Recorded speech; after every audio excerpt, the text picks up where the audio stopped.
মহেশখালী লবণ চাষ যেখানে হয়, এই লবণ যেখানে চাষ হয় সেই দ্বীপে আমরা এখন কথা বলবো লবণ চাষিদের সাথে। এই বিশাল দ্বীপ জুড়ে, বিশাল এলাকা জুড়ে এই লবণ চাষ হচ্ছে। আমরা এখন লবণ চাষিদের এই জীবন নিয়ে কথা বলবো এবং তাদের বিস্তারিত জানবো। এটা হচ্ছে চাকা লবণ। ভাই, আমার এই লবণ আপনারা কীভাবে চাষ করেন? এই তো পানি তুলছি, পানি দিয়ে মানে এই পানিটা কি জোয়ারের সময় আসে? আসে, আসার পর আপনারা বেঁধে রাখেন? ওখান থেকে সুইচ গেট আছে আমাদের, আচ্ছা আচ্ছা। সেখান থেকে খেবার দিয়ে লাগানো। এরপরে এই লবণের উপর রূপান্তরিত কীভাবে হয় পানিটা? পানিটা ওখানে মিশিং আছে আমাদের, জি। মিশিং দিয়ে পানিটা এখানে তোলানো হয়, জি। এখান থেকে এখানে দিয়ে নেওয়া হয়। তারপর 5 দিন পর এরকম করে দানা করে লবণ হয়ে যাবে। মানে 5 দিন? 5 দিন, দেখছেন? 5 দিন রোদে শুকালেই লবণে পরিণত হয়। মানে 5 দিনে? এই প্লটটা কি কখনো পানির তলে যায় না, এটা বাদ দেওয়া আছে, তাই না?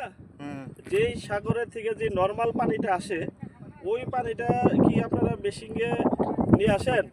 মানে যে কোনো পানি হইলেই হয় সাগরের? মানে এই পানিটা 5 দিনে, এই পানিটা কি 5 দিনে রূপান্তরিত হয় এটা লবণে? তো তাহলে আপনারা এই একটু জায়গার মধ্যে এখানে কত জায়গা হবে? এই যে প্লটটা, এটা এই জায়গাটা আপনার কত কেজি বা কত মন লবণ উৎপাদন হবে এখান থেকে? বাড়ির থেকে? হ্যাঁ, মানে বাড়ির থেকে 25 কেজি, 25 কেজি 20 কেজি। তাহলে আপনি এই পানিটা কতদিন পর করতেন পানিটা এভাবে?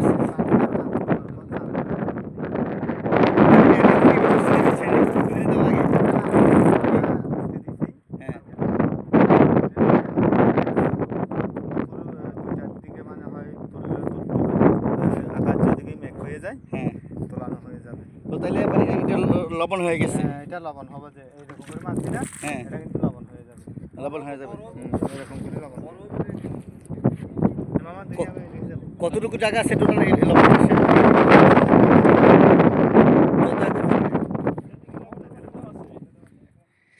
আপনারা বছরে মামা এই বছর 6 মাস না?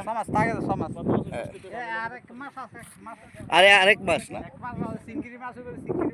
এই চিংড়ি মাছ কোথায় হয় এখানে? আচ্ছা আচ্ছা আচ্ছা।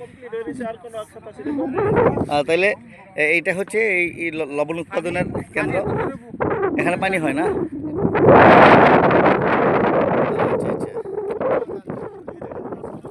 আচ্ছা আচ্ছা, ঠিক আছে। এটা হচ্ছে খালি প্লট।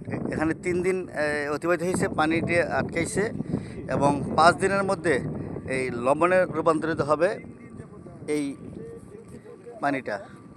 আর 5 দিনে হয়ে যাবে, 3 দিনের অবস্থা 5 দিনে হয়ে যাবে এরকম লবণ। 5 দিনে এই রূপান্তরিত হয়েছে। আল্লাহ তাআলার কি নিয়ামত যে সমুদ্রের পানি আটকিয়ে এখান থেকেই এই লবণ চাষ করা হয়। এখানে অসংখ্য কৃষক লবণ চাষ করতেছে এবং এই হচ্ছে প্লটগুলি। বাংলাদেশ এয়ারলাইন, এই যে প্লটগুলি, এই যে লবণ, অসাধারণ একটি কৃষিকাজ, কৃষিপণ্য এবং কৃষকদের এই লবণ চাষ দেখে আসলে আমরা অভিভূত হয়ে গেছি যে আসলে কত সুন্দর।